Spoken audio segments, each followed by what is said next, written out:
You're doing another thing too. You're also cooling the animals, which is the next thing on the list.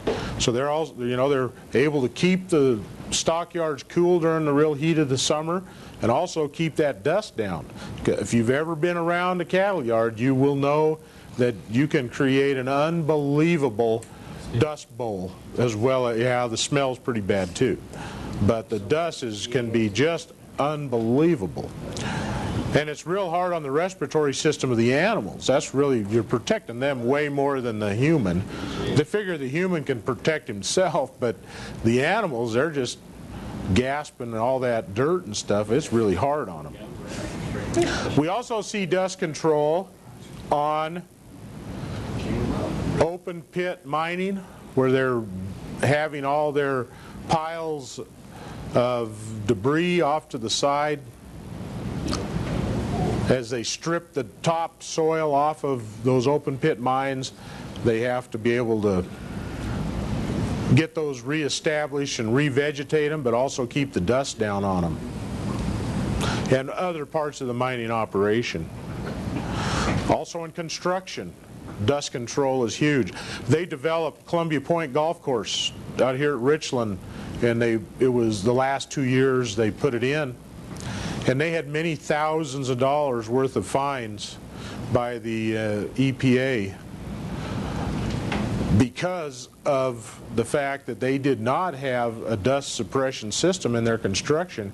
And man, they just filled the city of Richland a number of times with dust storms.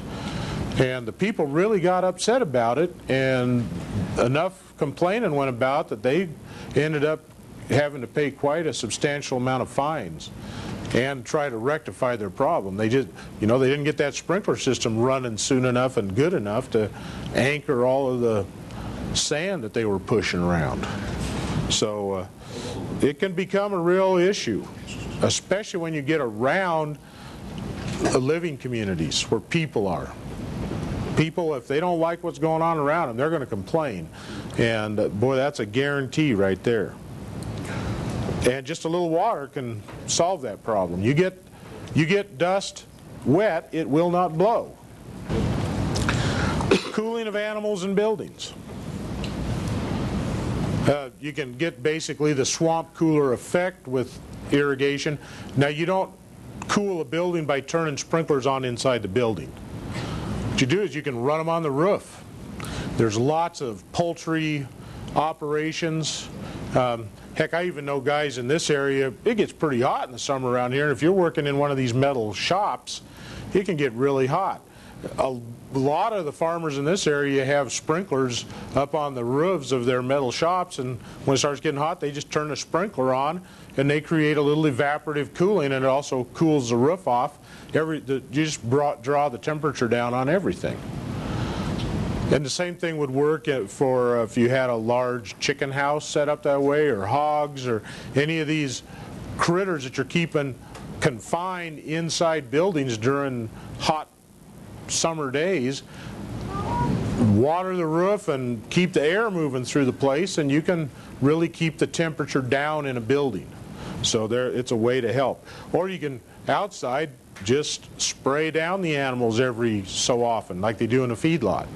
They run those sprinklers out there and it'll cool them right down. Now, if the animals are on free range and they're out in an irrigated field, that when they get hot, they just choose to walk into the water, and then they'll walk back out when they get wet enough. And they kind of control their own destiny, kind of like when you were a kid and used to play in the sprinklers.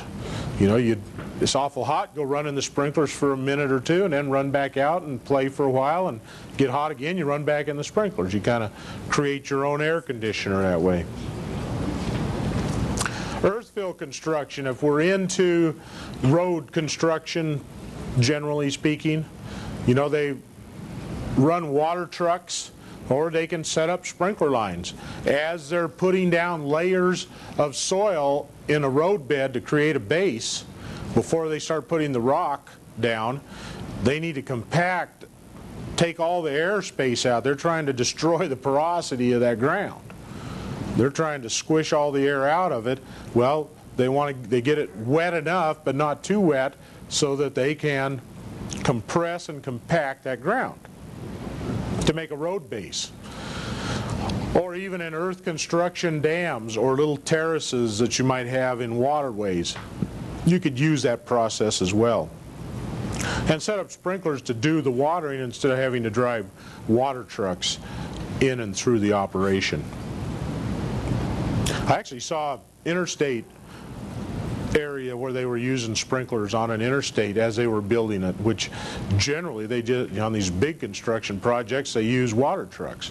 But they had such a large amount, they had actually run a main line for about 5 miles along this construction area, and they had outlets every so often where they were running hand line to water down the work area where they were compacting the subsoil for the road bed.